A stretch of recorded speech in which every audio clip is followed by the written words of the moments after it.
Okay, so I'm going to start the lecture. The video is going to be missing a few minutes of the class. It's not yet here on the camera. But let me just recap what we did last time and I'll continue from that point on. So if you remember, uh, last time we were talking about clock synchronization and I described several algorithms to synchronize clocks. Uh, and towards the end of the class, we are talking about how you can use uh, the notion of timestamps to reason about ordering, but then not have this notion of actually having the synchronized clock. Okay, so we are going to just continue from that point on. So this is going to be a discussion of logical clocks, and I'm going to talk about two other very important algorithms today. Okay, so this is very core to some of the techniques you see in distributed systems. So if you do not understand something, please make sure to ask questions. Okay? So first, I'm going to talk about this notion of logical clocks. As I said, for many problems, the consistency of local clocks is important, and clock synchronization only gets you so far. They always have some error that is built in. Okay. But there's a class of problems in which absolute time is less important, and we are going to use a different way to figure out the ordering of events. Okay, so the idea here is we are going to not use clock synchronization at all. Okay, so we'll assume that each machine has local clocks, but we really do not care whether they're synchronized or not. We are going to use some other mechanisms to figure out how to reason about ordering of events. Okay. Now, we will use a way to quote unquote synchronize, but it's not synchronizing the physical clocks. We will use this notion of a logical clock and see how to synchronize a logical clock. Okay? And here are sort of the two things to keep in mind. If two machines in the system do not interact with one another, we'll assume that there is no need to do any synchronization, because there will never be a scenario where the event on one machine needs to be compared on the event on another machine, because the machines are independent, they don't interact with one another, they have nothing to do with one another. Okay. Now, in cases where machines do interact, we will assume that processes need to agree on the order in which events have occurred rather than the time at which they occurred. Okay, so that's our fundamental assumption, that in the class of problems where you have to reason about the ordering of events rather than did this event occur at 10 o'clock or 10:05, we don't care about absolute time, we just want to reason about the ordering of events. So we are going to look at this particular scenario. Okay. So our problem is going to be as follows.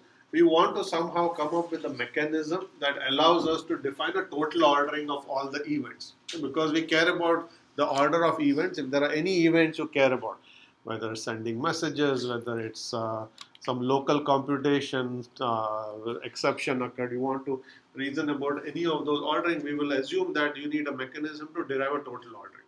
If you have a total ordering, you can then reason about the order of events, okay, saying which event happened before which other event. Okay. And here is how we are going to go about it. We will assume that events on a single processor machine are always totally ordered by definition.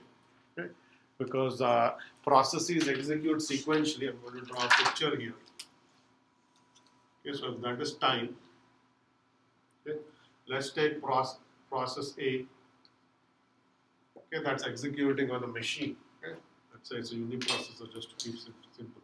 Here I'm just drawing on the timeline certain events that have been executed by that process. Right? And we'll assume that we can always find an ordering of those events because the process is executing sequentially. We can always use the local clock to order those events. If it executed this event, it may be a print statement, it could be a reading of a file, it could be a message it sent, and then another event and another event. If it executed and them in that order, we assume it's trivial to order events that a single process is always executing. Okay? That's straightforward. Okay? Now, since you have more than one processes and this is a distributed system, we will assume that there is no global clock, which means there is no single reference clock that you can use to timestamp events. We only have local clocks on each machine. And furthermore, we are assuming there is no clock synchronization anymore. So all the clocks may be off.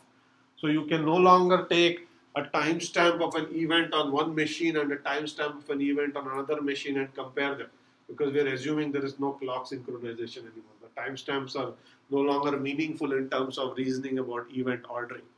Okay? And yet, we'll need to be able to figure out how to order those events.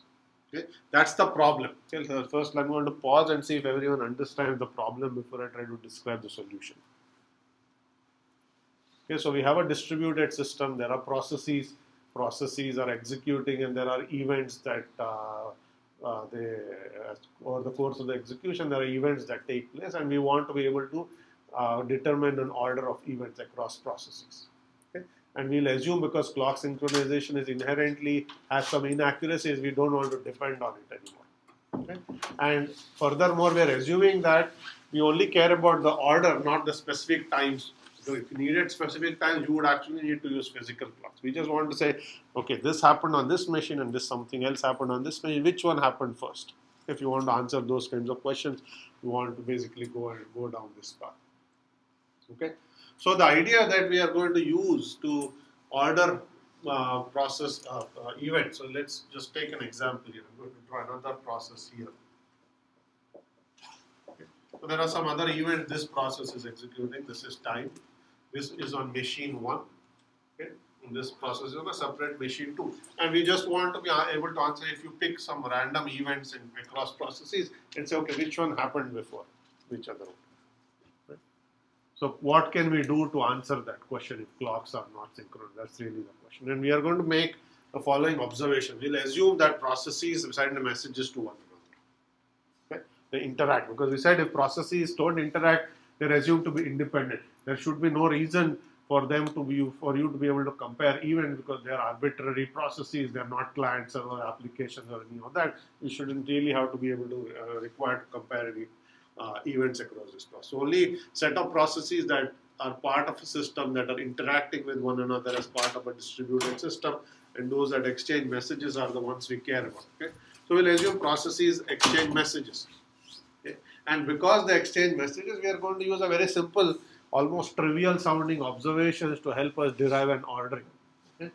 So the important part that we'll have to keep in mind is, if you have a message, okay, the message is sent by one process and received by another process. Okay? And it follows that the send event of that message must always happen before the receive event. Okay? You cannot actually have the send happen before the receive, even though they are across two machines. Okay, this is a very trivial observation. If you have a message going from one machine to another, it follows that the send must have happened before the receive. The message cannot be received before it's even sent. It almost sounds trivial, but with that, our simple observation is going to allow us to order events. Okay, specifically, we know how to now order a send and receive event of a message. Okay, trivially, the send of the message always happens before the receive of the message. And we are going to use some simple additional properties to use that observation and then extend it to other events across processes. Okay? And we'll see how to do that. But is that clear what I said so far? Okay. So here is some formalism, and then we're going to use that formalism to actually define an ordering of events. Okay, so if A and B are events on the same process, okay, and A executed before B, then A has happened before B.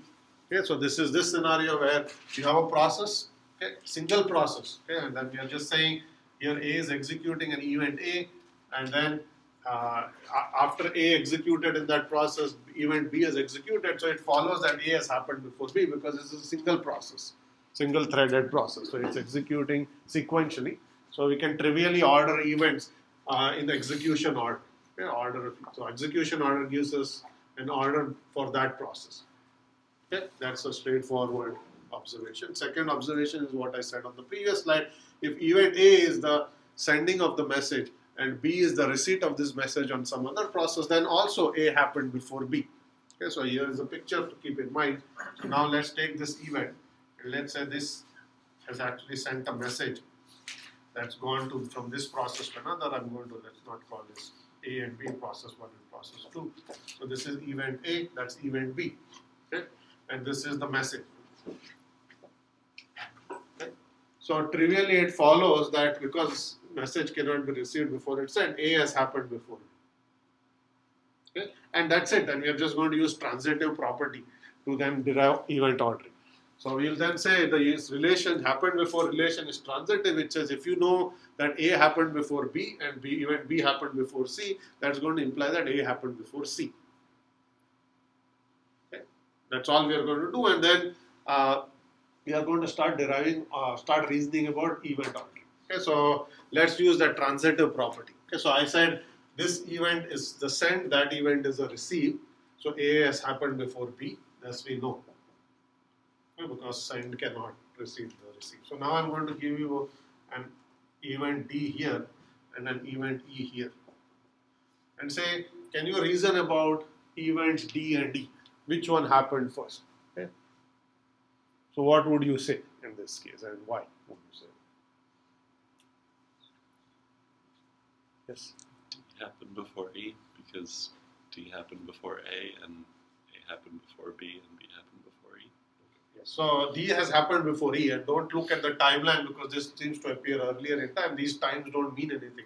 The only thing we know is A has happened before B. We know that. We know that D and A are local events within process 1 and they are in execution order. So this event has actually executed before that event. So we know that D has happened before A. Okay? And then we know that within this second process, B is executed before E. It received this, did the receive, and then later on you had this. So B has happened before E. So if you just use the transitive property, you will see that B has happened before E. Okay? Now, without any clock synchronization at all, we took two random events in two arbitrary processes. And just based on the fact that there was a message exchange between those two processes, we have been able to figure out or the order in which two events have occurred. Okay? There's no timestamp yet or anything of that sort. We just could use the message sends and receives to allow us to derive message ordering. Okay? So let's take some other examples. Let's say we have message G here and H here. Okay, so what can we say about these two events, G and H?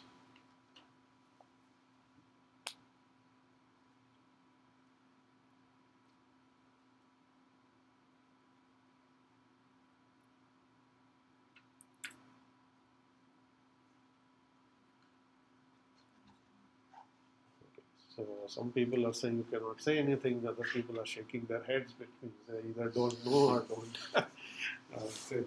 So as it turns out, if you try to reason about G and H, you will see that there is no message exchange that allows us to order it. We can order events in this process, we can order events in this process, but because this receipt of B is after H, there is nothing much you can say here about these two processes. Okay? So we will call these two processes independent events. Okay? So in other words, the relation happened before relationship is undefined for processes that either do not exchange messages or events in processes that they exchange messages, but there is no specific message that allows us to order them in any particular way. Okay? If for instance, if there was another message that went this way, okay? Now you can order H and G because you can basically use the transitive property because the send has happened before the receive. So now you can basically say, I can order events in that timeline. So whenever there is a send, essentially all the events before the send, okay, and all the events after the receive can be ordered. Okay, so now if this message that I just drew, the second message did not exist, there's nothing you can say about messages after a send and before the receive. Those cannot be ordered because there is no real way to order it unless there's a specific message exchange. Okay? So what this also says is, although we wanted a total ordering of events, okay, we have a partial solution in that we only have partial ordering. Okay, there are some events that we will not be able to reason about at all unless there is some message exchange that allows us to say something about them. Okay, so this is basically the idea, and we are going to now come up with an algorithm to do this. This is simply a concept of how you can use message exchanges to reason about events in arbitrary processes, okay, that are part of some larger distributed system. Yeah. So now we want to essentially come up with some sort of an algorithm that allows us to assign some timestamps and figure out this event ordering. Okay. We will not use physical clocks, as I said. We are going to. This is where this notion of a logical clock is going to come in. So our goal is to define the notion of a time of an event such that if A happened before B, then find a way to assign some clock values or timestamps to A and B such that the clock value of A is strictly less than the clock value of B, simply because A has happened before B. Okay. And if A and B are concurrent events, which means this G and H like event where you cannot say anything, then we don't care about the clock values. The clock value could be less than, equal to, or greater than. Okay? But if there's a happened before relationship, then the clock value should be strictly ordered based on the happened before relationship. If there's no relationship, then the clock values can be arbitrary, less than, equal to, or greater. Yeah, that's the goal. Okay? And the question is, how do you go about doing this? That is going to be our logical clock algorithm. This algorithm is also called as Lamport's clock. It is named after Leslie Lamport, same person who came up with LaTeX. Okay, so he's designed a set of techniques that are fundamental in distributed systems. This is one of them. Okay, so I'm going to now tell you about how you can design this Lamport's clock algorithm to give us this property. Okay? The idea is actually going to be very simple. I'm going to erase this and redraw this picture and show you how this algorithm works.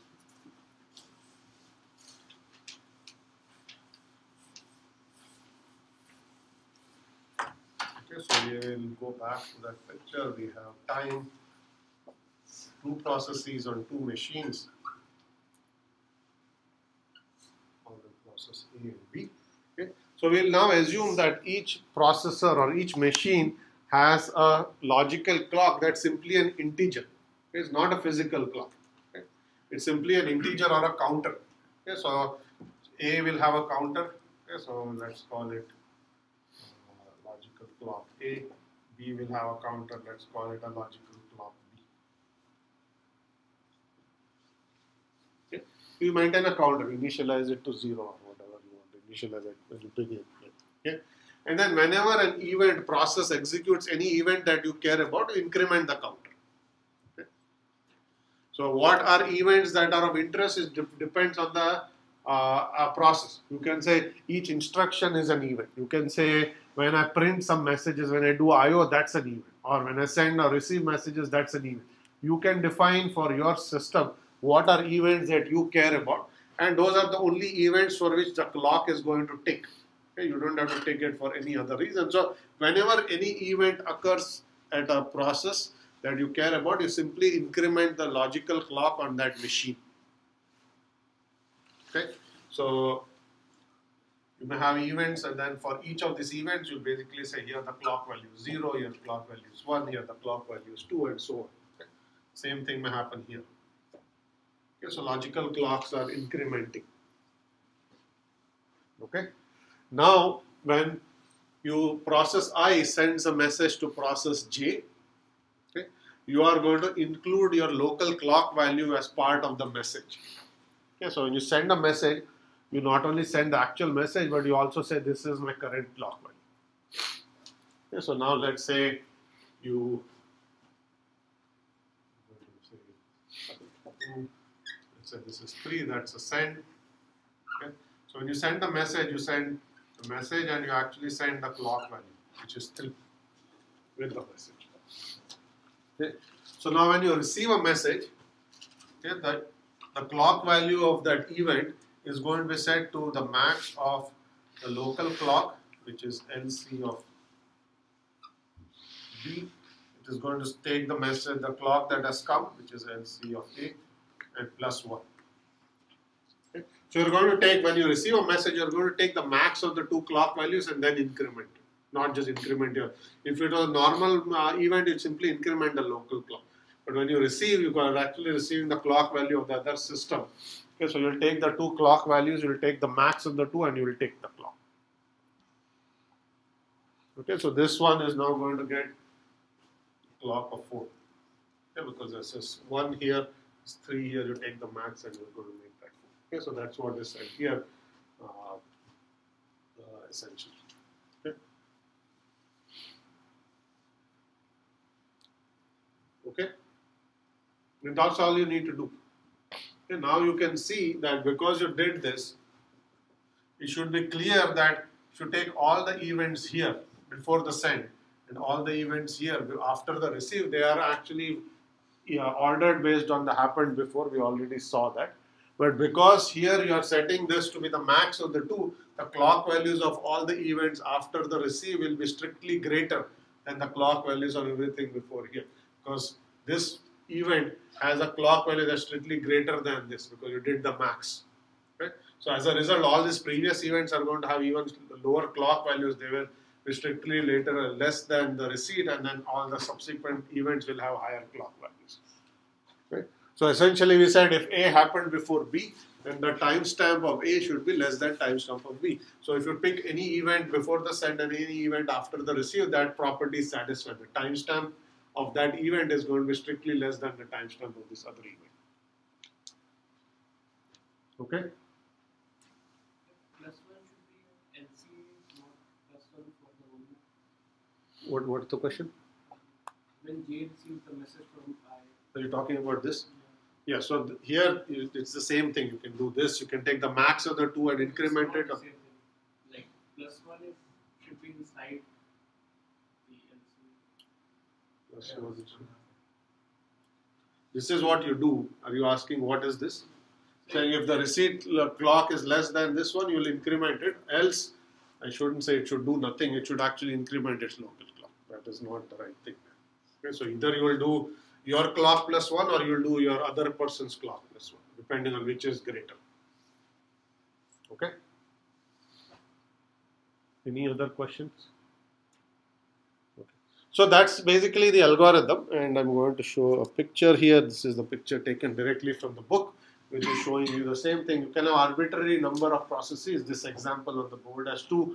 Here you have three processes. You will see that in the first case, you're simply sending messages, but you're not using Lamport's clock. So you're simply incrementing a local clock, and these are the clock values. Okay? And in this case, you are actually sending the local clock values and doing max, the Lamport's clock algorithm. So now you will see what has happened is, so if you look at what happened here, for example, the local clock had incremented all the way to 64. That's a send. The message is received here. You are not doing max, you're simply incrementing a local clock and you just see that it's 54. So the receipt actually has a lower clock than the send, which is not what we want. Because the send always happens before a receipt. Okay? You can never receive a message before it's sent. So if you don't actually adjust your local clock, if that clock is lagging behind because there are fewer events, you will have this scenario. Okay? Now if you look at what happened here, okay, you will see that you send a clock value of 69. Here the clock, you do the max of the two and this becomes 70 as a result. So now you get the property you want, which is the send has a lower clock value than the receipt. All of these events have local lower clock values and all subsequent events. Okay? And the same thing happens here where you send a clock value of 60 and this is going to adjust the clock here. Okay? So this is basically exactly what we want. So if you did not do that, you will have scenarios like this where the receipt has a lower clock value. So then if you have two events where they are ordered by happened before, the timestamps won't match up. Okay, you want the one before to have a lower timestamp, which is not going to be the case if you do not use Lamport's clock to adjust your local clocks. Okay, and keep in mind this is a logical clock. We are not actually adjusting the physical clock on the machine. This is simply an integer that each process or each system is keeping track of. Yes, questions? And for the figure 2, figure B, when P1 sends a message and when P2, Yes. Why and the P2 still has 16 and not 17? It should increase by 1. This one, the message M1. Yes. So when you send it, you send 6. Yes. Okay. The local clock is already ahead of that. So you Yeah. just do the max of the 2 and there is no need to adjust it. It doesn't need to increase by 1. It does, but this figure is actually a little deceptive. It doesn't show all the events. There's event 15 here. So you'll do max of 15 and 6. That's still 15 and you do plus 1. Okay, so I think it's just not showing all the events. It's just showing that the clocks are jumping by 8 for some strange reason. Okay, so any other questions here? Yes, your question. Is this sending message blocking Okay, is the send blocking or non-blocking? It doesn't actually matter from the algorithm's perspective. All you are doing is whether it's blocking or non-blocking, you have to include your local clock value with the message. Okay? And then when the receipt happens, regardless of whether it's blocking or non-blocking, you are going to actually take the clock value that came with the message, look at your local clock, take the max of the two, add one. And that is what the clock value is set to. Okay? Alright. So this is what is called Lampert's clock algorithm. It is going to give us this property, which is that if A happened before B, the clock value or the timestamp that you have assigned to event A is going to be less than timestamp that you have assigned to event B. And you will see that if A and B are concurrent, then the clock values can be arbitrary, which is also shown in this figure. If you look at, let's say, the events here, which are before M3's receipt, and the events here, you cannot actually say anything about them, and the clock values could be arbitrary. There may be scenarios where these clocks are higher than that or less than that, and that doesn't matter to us. Okay?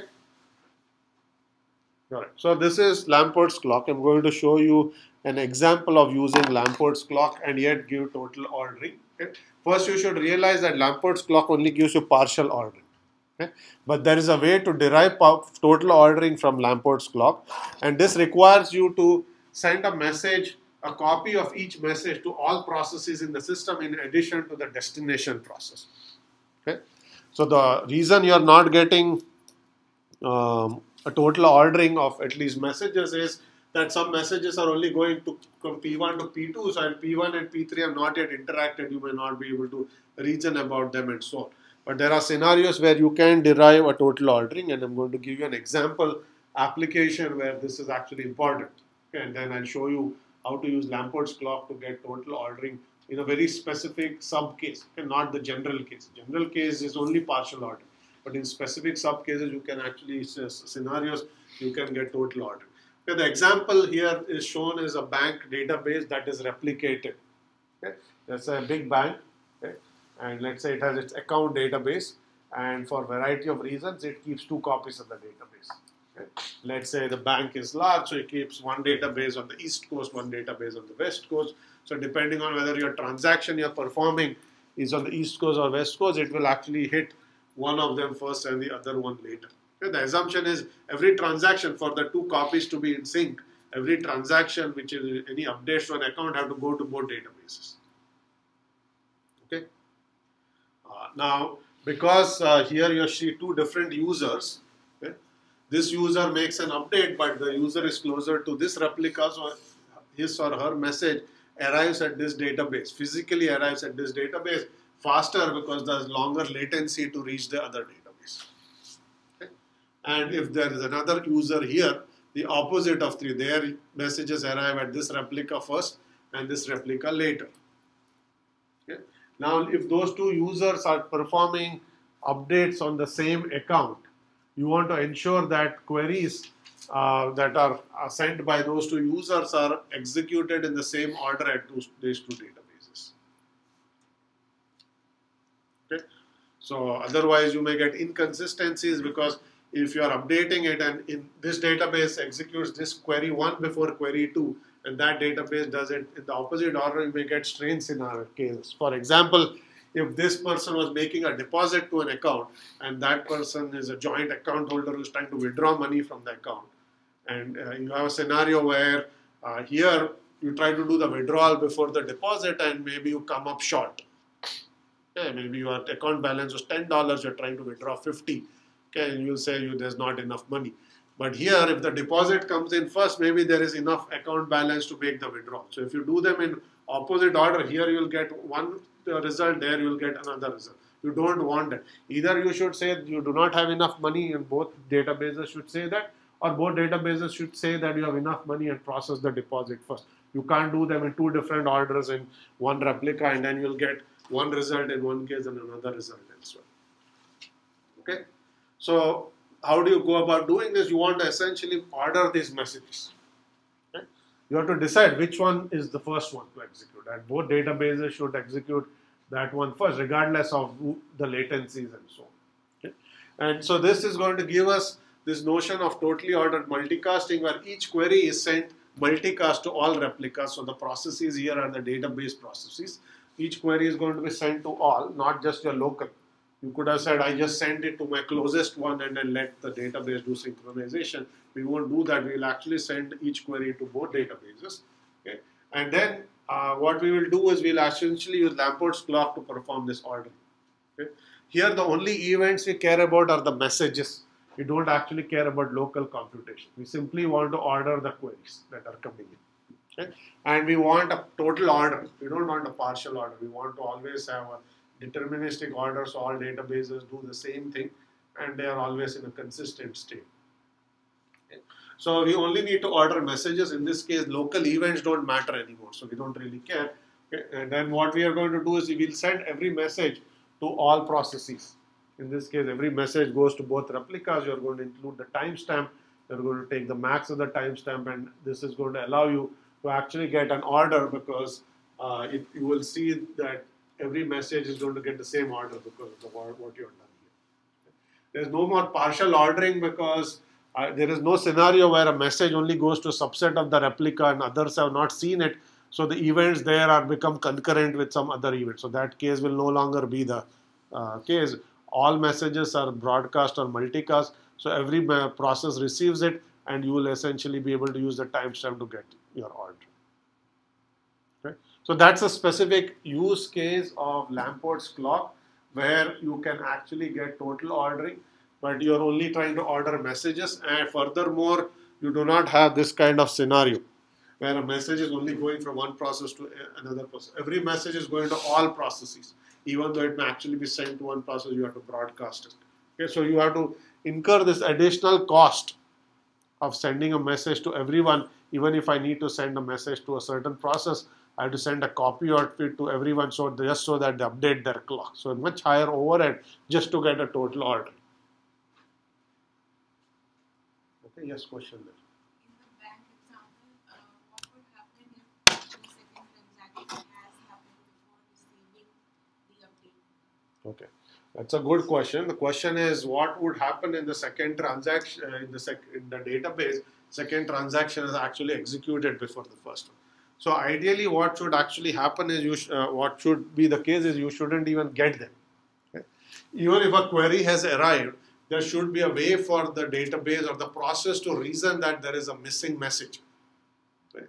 And wait for that message to show up. That is what Lamport's clock will allow you to do, because the clock will tick and you will see that there is a missing message. You won't actually execute that message because you have a total order. I'll show you another example algorithm where that is a little easier to even reason about. It's hard to understand why that will be the case. Okay, so the way totally ordered multicasting will take place is like TCP. Okay? TCP has message numbers. So if you receive out of order messages, you will say, okay, there's a message missing. You will not actually deliver it to the application. You will wait for the missing message to arrive and always deliver it in order. Okay? Same concept is true here. When you receive the query, you will see that I received queries with timestamp 6. Now I've received something with 8. So there must be something with 7 that is yet to arrive. It's in transit. I haven't gotten it. So I'm not actually going to even deliver it to the database to execute. I'm going to wait and then deliver them in order. So any totally ordered multicasting middleware will not even send that to the application. It will figure out there is something missing. Okay, so that case will not even happen. If it occurs, then you are in trouble, because a transaction that's already committed cannot be rolled back.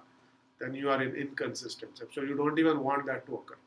Okay, somehow the intuition is the clock value should be able to let you figure out that you are receiving messages in a certain order, and if there's a gap, I shouldn't actually proceed with messages I've received because I know something is going to come.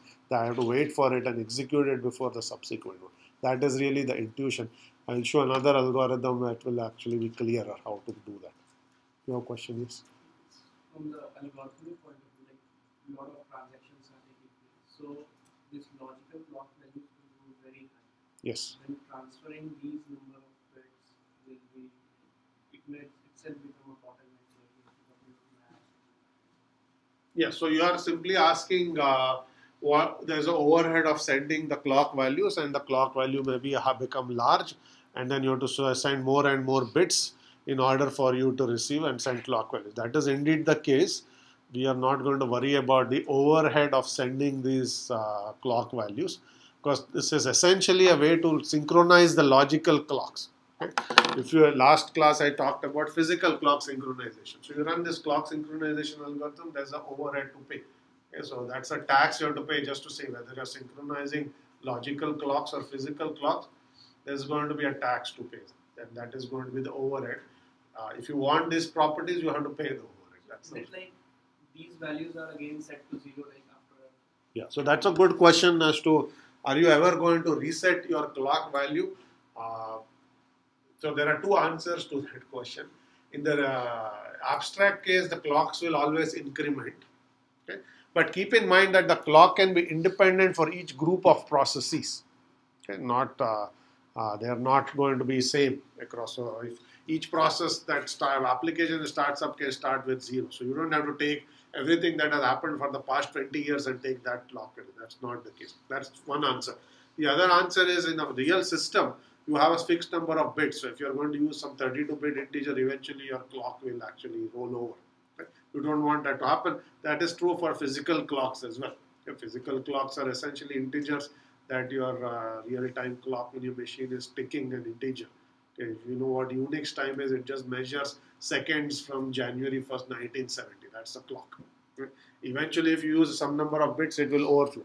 And there's an overhead to sending that clock as well. So it's the same kind of overhead that you have to see here. Okay. All right. So now we're going to talk a little bit about limitations of Lampert's clocks and what can you do about it. Okay? So Lampert's clock gave us a nice property, which is if two events are ordered by happened before, the timestamp that the algorithm is giving is also going to be ordered the same way. Okay? But remember that what we want is, given two events, we want to actually look at their clock values and reason about them. Okay? That is not what Lampert's clock is actually giving us. In other words, just to make this very explicit, what Lampert's clock gives us is this property. If A happened before B, then timestamp or the clock value of A is less than timestamp of B. But the reverse is not true. The implication only goes that way. Okay? In other words, if timestamp of A is less than timestamp of B, can you say that A happened before B? Based on Lampert's clock, no, because Lampert's clock is simply given as the forward implication. And that should also be clear because there are concurrent events. So if I just said that is 36, this is 72, this is greater. So does that mean this event happened before that event? Okay.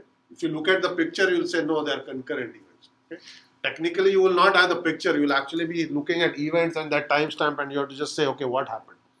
Okay. Now we have the benefit of knowing the message exchange, but after the fact, if you are just looking at a log and say, okay, here this one has a timestamp 42, that one has 72. If you say that event happened later, you are in trouble because that's not the case. Okay? So what you actually want is the other way, okay? Which Lampert's clock doesn't give you at all. Okay? If you want to reason about event ordering based on timestamps, you really want the property that goes the other way, saying if you are given two events, you are given that timestamp, and you compare the timestamps. If one is less than the other, you should be able to say that's the order of events. Okay?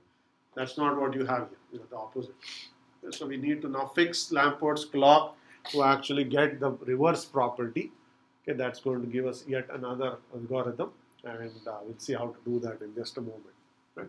So essentially, nothing can be said about event by comparing times, and that is what we really care about in a distributed system. So we want to basically get there. And to do this, we are going to define another property like happened before, but a different one called causality. Okay? Causality says that if A has happened before B, then A is causally related to B. Okay? So there's a causal relationship between any two events if you know that there's a happened before relation. So, and causality is used in many different scenarios. In distributed systems, you may have a system that says, I'm going to guarantee causal delivery. Causal delivery says, if the send of one message has happened before the send of another message, then the receipt of that message will also happen before the receipt of another. So if you send two messages to the same process and you know that one send happened before another send, you don't want to deliver them out of order. Okay, this is kind of saying you will deliver messages in order. If these are being sent from the same process, this is obvious. This message was sent before that message. You deliver them in the opposite order, you out of order delivery. A message that was sent later is being delivered before a message that was sent later. And this is true whether you send it from one message. So these are all properties of causality, but at the moment, that's not what we want. We simply want the ability to capture causal relationship between processes and come up with a time-stamping algorithm that has this property, which says if timestamp of A is less than timestamp of B, then you should be able to say that event A has causally preceded event B. Just by looking at the timestamp, I should be able to say, yes, this event has causally preceded this other event. Okay? That's the algorithm we want. Okay? Because these are the ones that we are going to be able to help us reason about things. Okay? So how do you do this? We are going to generalize Lamport's clock and come up with a notion of what is called a vector clock. Okay? And we are going to use that clock algorithm to timestamp events, and we'll see that in doing so we are going to get the property we are trying to achieve. Yeah, I'm going to see if there's a question about the problem statement before I talk about solution. Anybody have any questions about what we are trying to do or what are the drawbacks of Lamport's clock? Yeah, they gave us some nice properties. No longer are dealing with physical clocks. Simply have integer variables that you take and you send with messages and you reason about events. Okay. So here is Lamport's clock. There's a description there. I'm simply going to show you pictorially what's happening.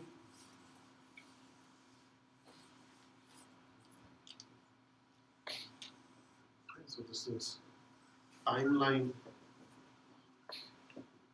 We are going to just stick with two processes A and B. It doesn't matter how many processes there are, you do the same thing. So now each process, rather than keeping a single integer, is going to keep a vector.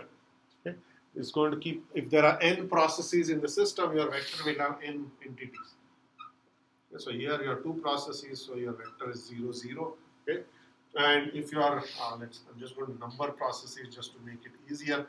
So the ith element of that vector is your clock. Okay. And any element tells you what you know about the clock on some other process. Okay. So if this is process I, ith element is your local clock, just as you had in Lamport's clock, and any other element tells you what you know about someone. So element 2 tells you what you know about the clock on machine 2, element 3, or process 2. Element 3 tells you what you know about process 3. So that is the intuition, and we'll see why that is important or what that gives us. Okay. So the same is true as Lamport's clock. If you have local events, you are going to increment the ith element of your vector. Okay, so here clock value is going to go from 0, 0 to 1, 0, 2, 0, 3, 0, and so on for local events. Okay, so you only increment the ith element. In this case, I is 1, so you will increment your. This is process 2. For each local event, it is going to take its local clock. This will become 0, 1, 0, 2, 0, 3, and so on. Okay. So local events just increment the ith element of the vector. Okay. Instead of logical clocks, you just incremented your clock. Here you increment the clock value in the vector that corresponds to you. Okay. Now, if you have to send a message, you do the same thing. You are going to include the vector. Okay, so here you are going to send 3, 0 along with the message. That is your local vector clock. Okay. Now, when you receive a message, you are essentially going to do the same thing, which is you take the max of the vector, which is you take the max of each element of the vector, and then you set that vector plus 1 for your local clock. Okay, so essentially you have 3, 0 here, you have 0, 4 here, so you are going to say 3, 5. Okay, so you say the max of these two vectors is 3, 4. So 3 and 0, you compare 0 and 4. So you essentially do element by element comparison. You take the max of each, and then you essentially take your local. Is that clear? Okay, essentially, so that's what it's saying. So the receipt is essentially you do the max of each element by element. So you take each. So array, this is an array. Okay, so you take each element of the array. You take the max of each element, And then that gives you a max of 2 vectors, and then you take your local clock, which is +1. That's going to give you 3, 5. And then that's it. So here then you will have 3, 6, and so on. And this one will keep going 4, 0, 5, 0, and so on. That is the vector clock algorithm. Okay, it's a simple generalization of Lamport's clock. Okay, the generalization being instead of one element, one clock element, you have vector of clocks. Okay? And now we are going to claim again that this is going to give us whatever Lamport's clock gives us, but also more, which is the reverse is now also going to be true. Okay, let's take what we knew for Lamport's clock. Okay, send precedes the receipt of the message. You'll see that 3, 0 is less than 3, 5. Okay, that's true. Okay. If you take any of the events before the send and any of the event after the receive, you'll see that they can be ordered. Okay, in particular, this event has vector clock 1, 0. Here you have a vector clock 3, 6. Okay, you will see that that event has happened later. Its clock value is also high. Yes. So whatever was the case earlier is still the case. Okay. Now we also claim, in addition to this, if you take any two arbitrary timestamps and you compare them, if you see that one timestamp is strictly less than the other timestamp, you are guaranteed that that event happened before some other event. That's also true. Now, okay, the question is why? Okay, and how can we actually go about convincing ourselves that this is true? Okay, I'm going to give some intuition, but maybe I can see if any of you have the intuition as well.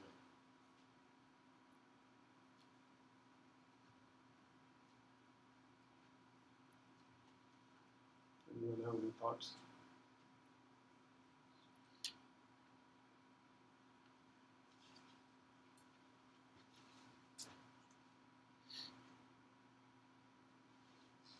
So let me give you a sort of a hint. Okay, let's look at concurrent events and see what has happened to concurrent events. What can we say about concurrent events? Okay. So let's pick two events that we know are concurrent. Let's take this one. Okay. And let's take this one. Okay, we'll circle them in red. Okay. So I give you two clock values. We'll say here is one event that has timestamp 40. Here is another event that has timestamp 02. So now reason about it and tell me which one happened before which other event. What would you say by looking at the timestamp, not looking at the picture?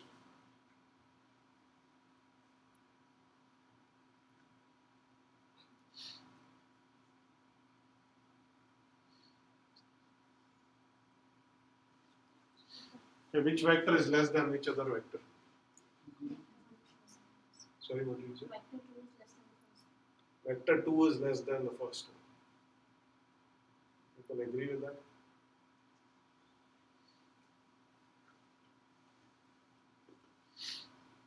One valid answer is you say, I don't know, because you didn't define less than relationship on vector. You didn't tell me what less than meant. Okay, so let's define what less than meant and maybe it will be clear. Okay, so if we say that vector A is less than vector B, the following should be true. Every element of A should be less than or equal to every element of B, and there should be at least one element there exists J says that there's at least one element here that's strictly less than an element there. Okay. So less than essentially means that every element of the first vector should be less than or equal to every element of the second vector, and there should be at least one element that's strictly less than. Every other element could be actually less than or equal to. That's our less than relationship. That's sort of a generalization of integer less than. Okay, if you say 3 is less than 4, you know that that's essentially what it means here. Okay, that is meant by a vector less than. So here this sort of intuitive saying everything here is less than. So this is what you see here. 2, 0 is less than 3, 6, because if you take 2 and 3, that's less than. If you take 0 and 6, that's the same thing. Okay? Every element here is actually greater than every element. That is the definition of vector less than. Okay? So now having said that, now again let's come back to these two events and say two elements, two vectors, 4, 0, 0, 2. Okay, which one is less than the other?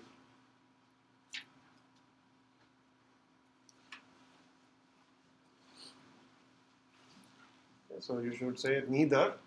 These two are not comparable. Okay, in one case, this element is greater than the one element there. In one case, the one element here is less than. So if some elements of the vector are greater than some elements of the other vector, and some other elements are less than, those two vectors are not comparable. Okay? Incomparable vector doesn't mean that the less than relationship is defined on every single vector. Okay? It may not be, okay? Because you may have some that are higher, some that are lower. Okay?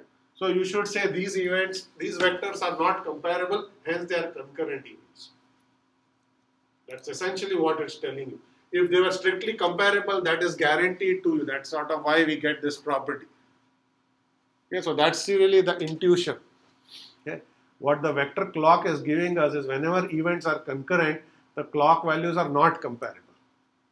Okay, so you can't say anything about them. That's what you should be the case, because these are independent events. We can't reason about them. You can't reason about the vectors as to which one is less than the other. Okay. But now if you actually see a message going from one process to another, because of the property of vector clocks, how we have defined it, if you take any vector here and any vector, then they will be comparable. Okay. And you will see that the less than relationship will hold in particular. Okay. So in other words, what we have gotten is if A happened before B, you have defined an algorithm where the clock values are actually monotonic. And if they are concurrent event, they are not comparable. Okay. So now the confusion is gone. In the Lamport's clock, the problem came up because there were concurrent events.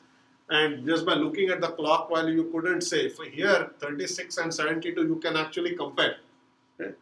But really, you shouldn't be able to compare them and say this happened before because they are independent. In vector clocks, the clock values will be such that they will not be comparable at all. So that will completely eliminate that case. So the only vectors you can compare are the ones that are ordered by happened before.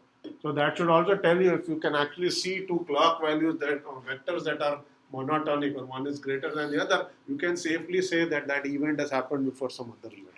So the reverse implication is now true as a result. Anyone have questions about this? From the figure, like it looks like an event has gone from 1 to 2, so 0, 2 has happened before.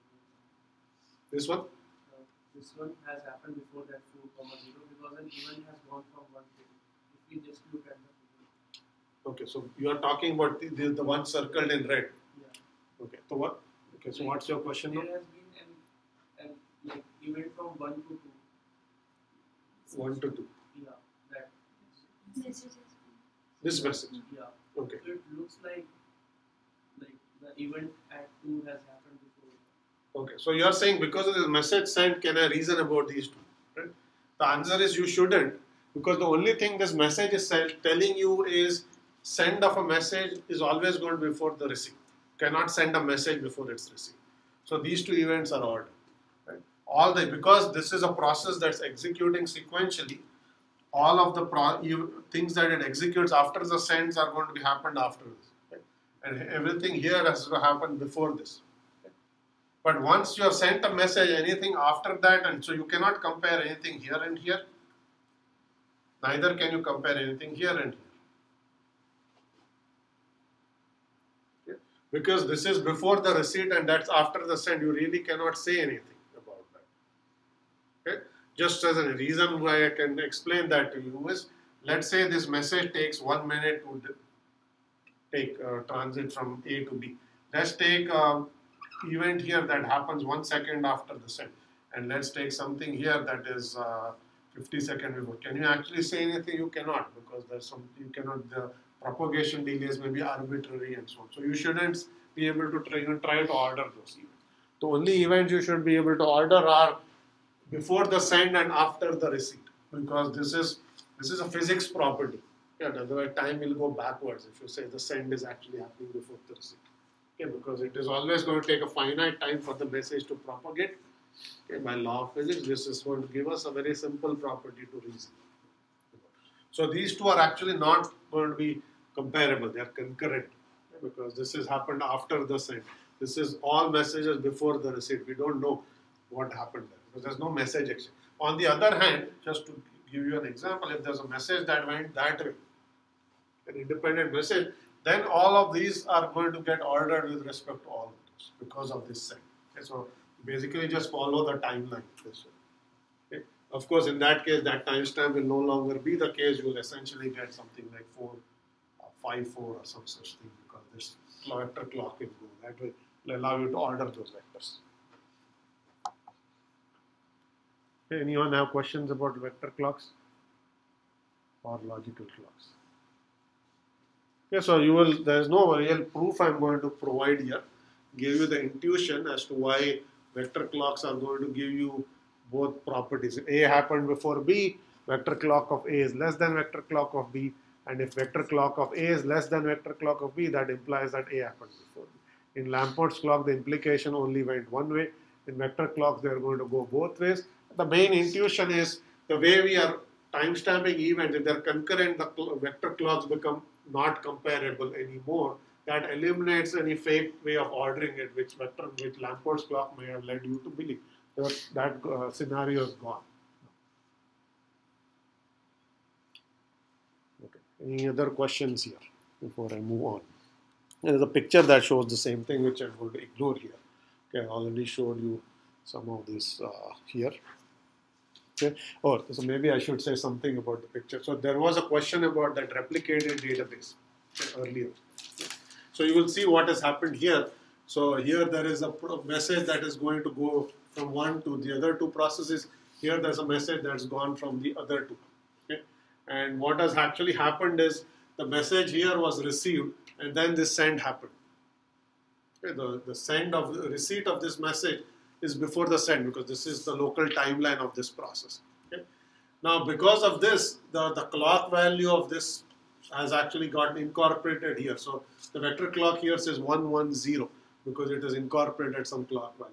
So now when that process actually sends a message and it comes here, you will see that there says 110.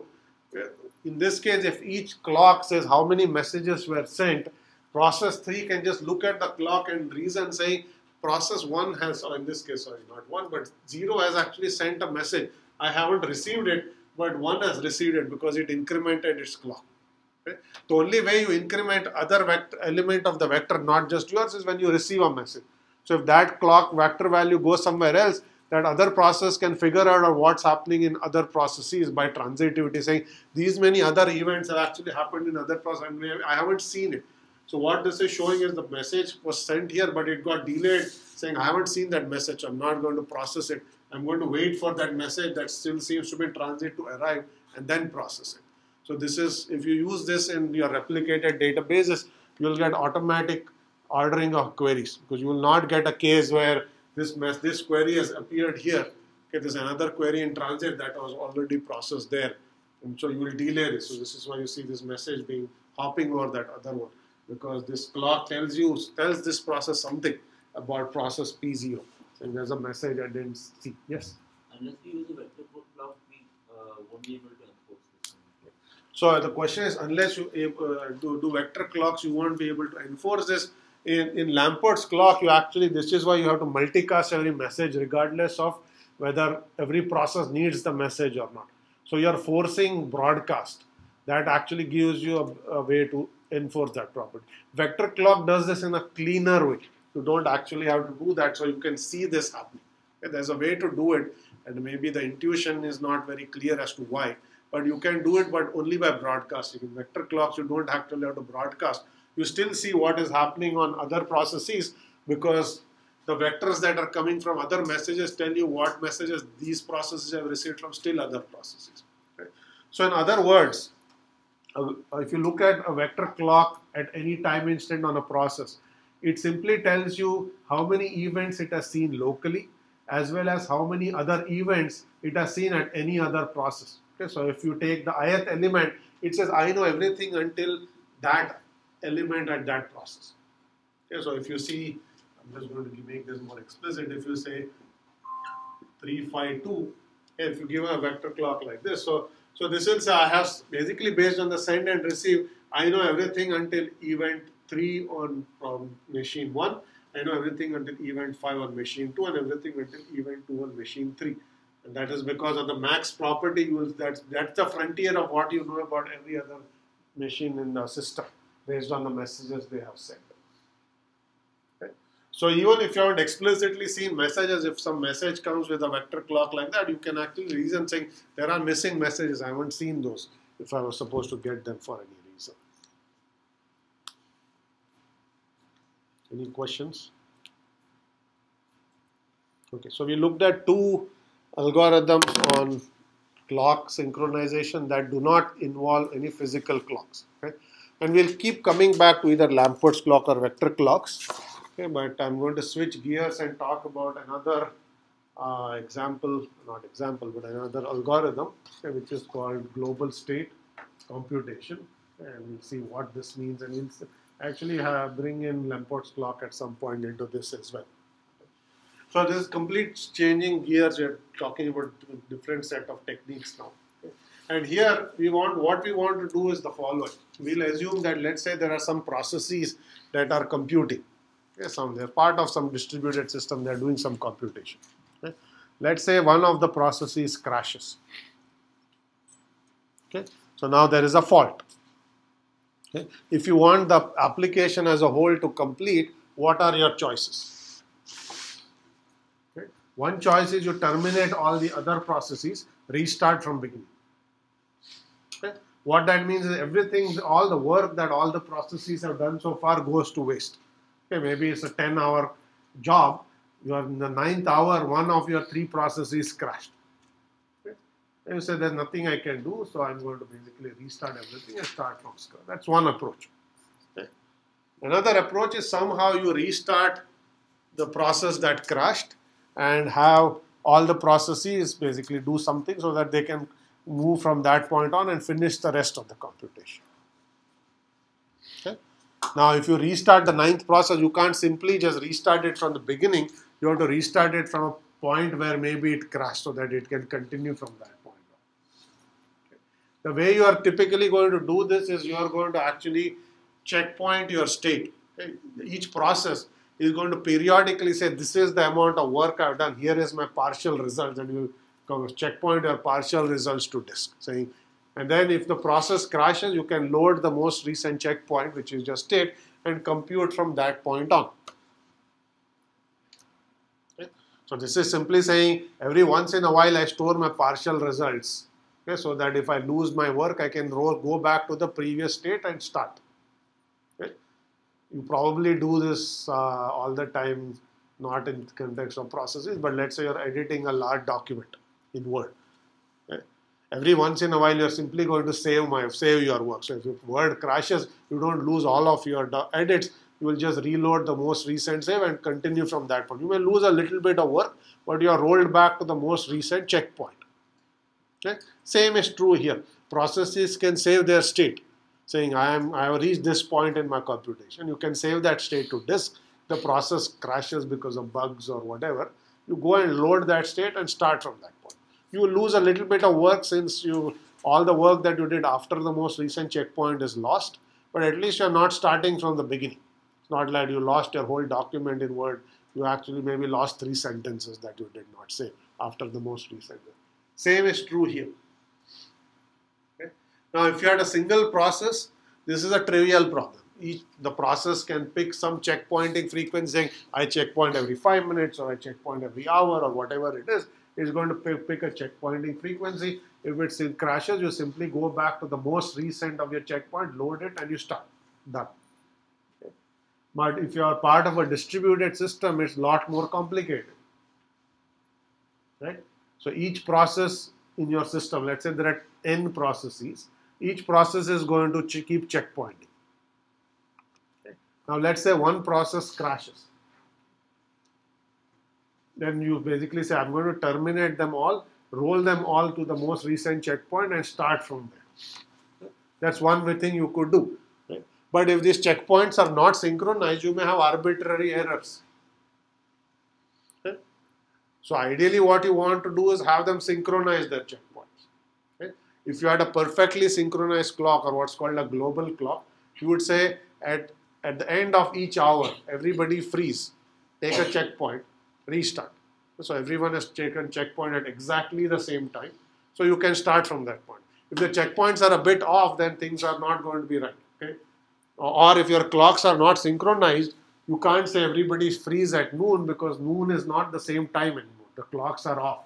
What your noon is doesn't correspond to some other machine's noon.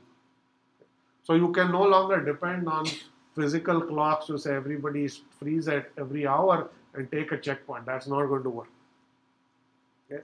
So either you need a perfectly synchronized clock to take what is called a consistent checkpoint, or you need some other technique where even without having synchronization, you somehow get into a consistent state, and you basically roll back your processes to the most recent consistent snapshot and start from that point. Okay.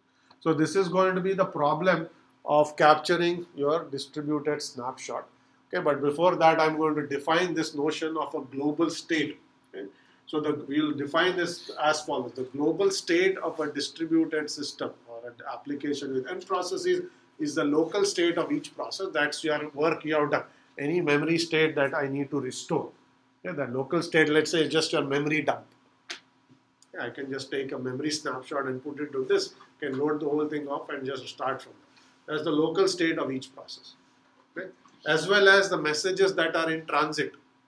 Processes may be sending messages. There may be some message that is somewhere in progress. It's sort of in transit, somewhere on the network. It's gone from the first process, it's not received at the second. You have to capture all those messages as well. Otherwise, they will disappear. Okay?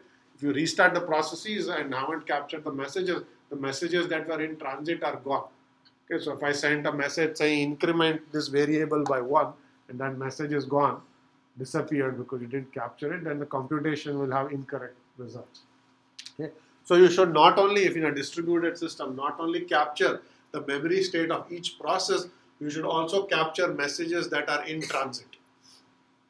Any messages that are processed, you don't need to worry about. But the messages that are in transit, which is essentially the state of your socket queues, which are all packets that have arrived but haven't been delivered. So you checkpoint those as well. So to restart, you need to not only restart, if you consist from a consistent state of each process, you also have to ensure that all the messages that are in transit are also going to be delivered. Okay. So now the real problem for us is the following. If that is the state you want to capture, what's an algorithm to do this in a consistent way? So we'll assume that each process is independent, no global clock, no clock synchronization, because clock synchronization is not perfect.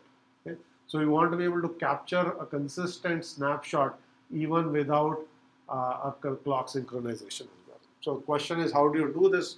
So that's the algorithm we are going to study, and it's called a distributed snapshot algorithm. Okay. I'm going to give you some examples of what consistent means and what inconsistent means, so that you start getting some idea of what it is we want to do. Okay. So here are 3 processes. Okay. There are 2 pictures here. Okay. If you had a perfectly synchronized clock, okay, so the dotted line is essentially whenever it intersects, it says that is the time point at which that process checkpointed its state. Okay. If you had a perfectly synchronized clock, the dotted line would be a straight line because everybody freezes at exactly the same time, and then you'd basically take a snapshot, and that snapshot is going to be consistent. Okay.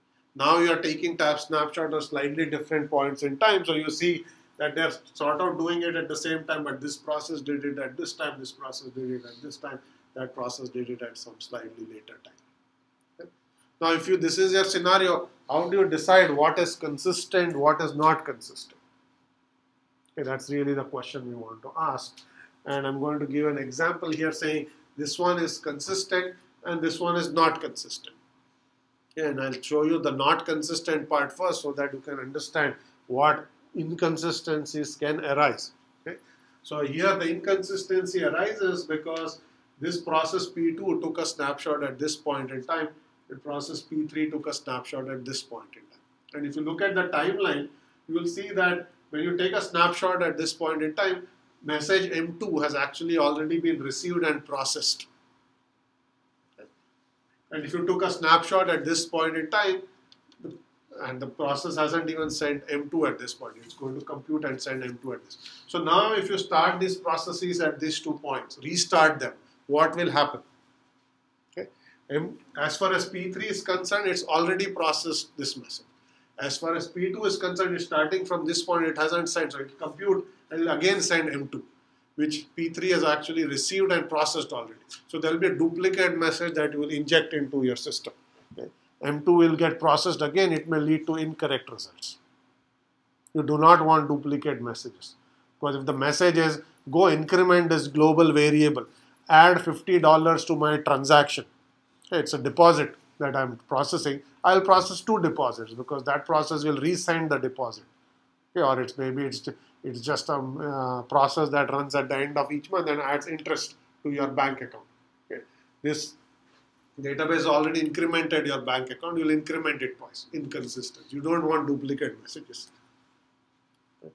So it should be clear that a snapshot that's consistent will have 2 properties. Messages cannot get lost. Message simply disappears, then you are in trouble. Neither should you have duplicate messages. Okay, so I'm going to say this one is consistent because at least you don't have the scenario where on the left side of a cut there is a receipt of a message, on the right side of a cut there is a send. You don't want that. That means that the sending is happening after the receipt. That's what happened. Send can never happen after the receipt. That's a duplicate send. Okay. So in this case, you will have messages crossing. The send is on this side, the receipt on this side, like M3, but never that one. Okay. This is a message in transit. Okay. If you restart the process, okay, at this point, as far as it is concerned, M3 has been sent. It's never going to resend M3. As far as this process is concerned, if you start it here, it hasn't received M3. So something has to capture M3 and deliver it to the application, otherwise M3 is going to be lost. Because this process won't send it again, it's already gone past that point. This hasn't even processed yet, so as far as this is concerned, it's in transit. So you need to capture M3, so it's sitting in a queue somewhere, and deliver it. This is what I mean by capturing messages in transit, because these are processes, messages that have been sent but not yet received. So if you do not actually capture them, they'll disappear. That would be an example of a lost message if you did not redeliver it. Here is a message that's fully sent and received before the snapshot. You don't need to worry about it. It's never going to be redone. Here's a message that's going to be sent and received after the snapshot. You don't need to worry about it. You will restart from that point and the send will happen, the receipt will happen. Those are not ones we care about. We care about the ones that cross the dotted line. Okay? They should cross the dotted line in one direction. If they cross it in the opposite direction, they're duplicate messages. Okay? So that is what we will mean by a consistent snapshot. Okay, so you cannot have lost messages, you cannot have duplicate messages. Okay, of course, the local state also needs to be consistent, but in addition to that, you want to capture all the messages in transit properly. Okay?